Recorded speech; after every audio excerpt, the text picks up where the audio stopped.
petitions over Yoruba in the Biafra War. And the reason I chose this topic was specifically because I want to later become a United Nations diplomat, and I want to know more about the ethnic conflict that happened before the time of the Biafra War, during the Biafra War, and like to figure out more about the history of Nigeria, basically. So my thesis is, despite a history of ethnic conflict, many Yoruba people sympathize with Igbo's positions in the Biafran War, both militarily and philosophically. So before I start, I want to give more background information about Biafran War, just in case you don't know what happened. In January 1966, there was a coup that happened by army officials that killed Balewa, who was a Muslim leader in the north for the Sardona of Sokoto. And then after that happened, Major General Johnson Uguye Iransi an Igbo became the head of the emergency government. And then after establishing that, he decided to appoint Lieutenant Colonel Chukwu Emeka Ojoku over the East, basically. So that was people that was over the Igbos. So after this change in government, in July 1966, a counter coup occurred, and that he ended up killing Iransi. After this occurred, immediately after that, there was a massacre of Igbos in the north by Muslims and Hausa people because they didn't agree with their philosophies, and they basically didn't like Igbos because they thought they were too arrogant. And so after the counter coup, the people in the north began to chose the Lieutenant Colonel Yakubu Gowon to head the federal military. So that basically was the head of the entire national government at the time. So basically, this is a picture to show basically how severe and horrible the massacre was to Igbos. How they were just basically cutting off the different parts of their bodies, shooting them, killing them when they tell them that they wanted to, burning up their bodies, and it killed to 10,000 to 37,000 Igbos. So moving on to the actual duration of the war.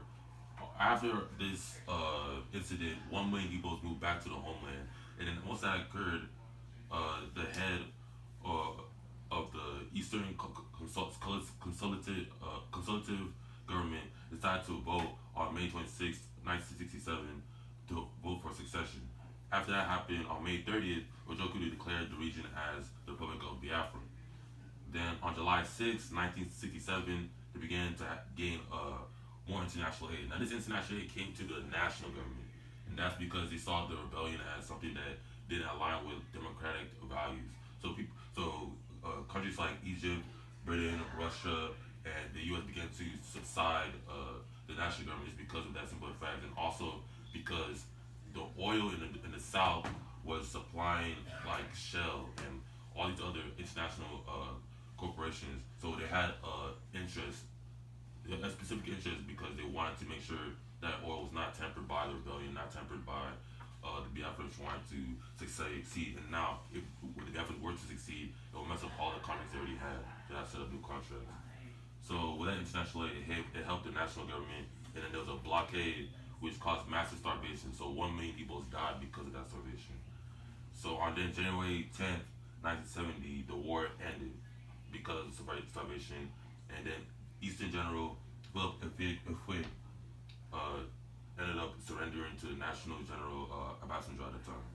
So that was the end of the Biafran War. So we're moving on. I want to talk more about the military level of support. So what I mean by this is that initially Chief Aluo declared that he publicly was interested in actually succeeding if the East succeeded. So basically, it showed that the Yoruba also wanted to succeed at a time, but they weren't really ready. So when the Eastern Lieutenant Ochuku wanted to move too fast, the Yorubas didn't really like that. They wanted to say they were against the fact that he wanted to already start fighting the North when they know that the North had a huger, way larger amount of population. There's more houses, more Fulani tribes that were already in Nigeria. So the West wouldn't want to risk their Yoruba civilian lives.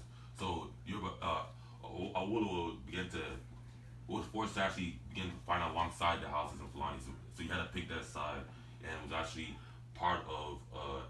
He actually created the idea of the blockade to actually begin to kill the Igbo. So that showed a little bit of like being a hypocrite. Like first he wanted to be alongside them, but because basically the East was moving too fast, he began to actually kill the people that he would be alongside. But there were actually Yoruba military officials that were found in Biafra to actually side to fight alongside the Igbos. And then one of them was Yoruba Lieutenant Fola Ayewole. And also other military leaders was Lieutenant Colonel Victor Banjo and Major Wale Ademoyega. So when Fola Oyewole was asked the question, uh, why did one of the reasons why the Western leader Awolowo wanted to actually kill the Igbos, he used the tactics of doing the blockade because he felt that the reason that Biafrans should be taken away because the Biafran military officials at the time were actually taking food from the civilian population. And since Fola Ayewole was actually fighting for the Biafrans at the time, he was actually a military leader and he could actually protest that with this one quote. I didn't look robust anyway. If anything, civilians were donating food to the soldiers. It's not true. It is it is the civilians. They know that they have a stake, and they said, let's maintain these soldiers so that they can fight for us. And where is the food anyway? So that shows that there wasn't food around to begin with. So there was no way these people were actually the military soldiers at the time, Yorubas or Igbos were trying to take away food away from the Biafran civilians. So there was no reason for that blockade or of killing of Igbos in the first place. So another way that Yorubas sided and sympathized with the sympathized with Igbos was locally, and that's basically through like farmers and other things like that. And one example of this was the Agbe Koya Paparoko revolt. It happened from 1968 to 1969. So when this occurred, basically it began from pre-colonial times. So before 1967, British had begun to pay like really high taxes to the farmers, and despite the government not really giving them assistance and really bad transportation, so crops really couldn't move from place to place. So because of that, they began to rebel. So the rebels were included farmers, peasants, a few middle class professionals, and upper elites.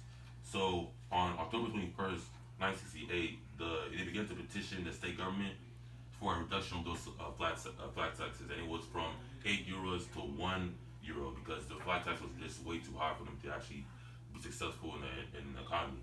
But they were refused by the Ibadan, the king of Ibadan land, because that's where the revolt was taking place. So after the refusal, the rebels began to tour villages, encouraging people to not pay these taxes and only pay €1, 1.1 euro for the taxes.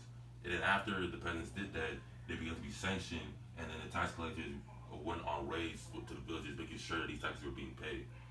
So this led to a head when and the peasants began to get mad, began raiding places, raiding villages, raiding police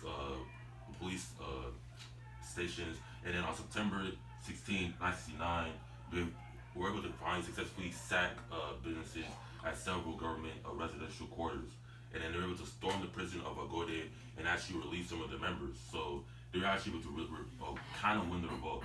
After they had a standoff, and then there was promises being made by the government to lower it all the way down to €2. So that was a plus. They were able to get a solution to that, and then improve some roads and make a farmers union.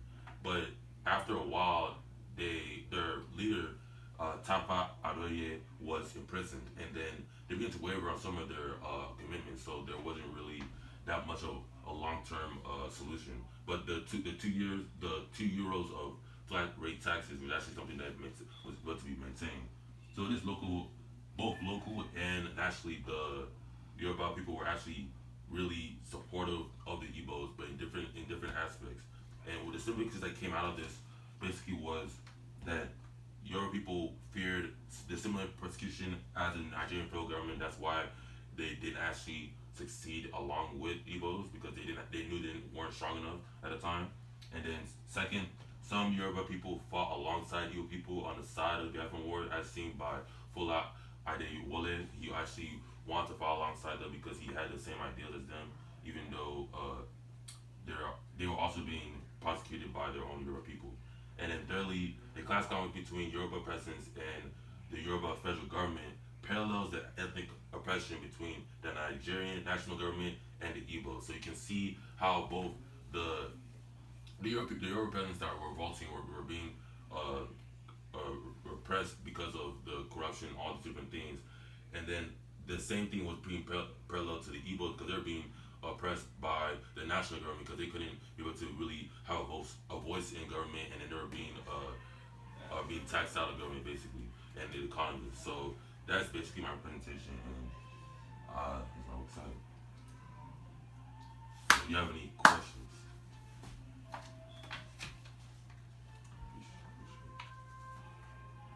Yeah.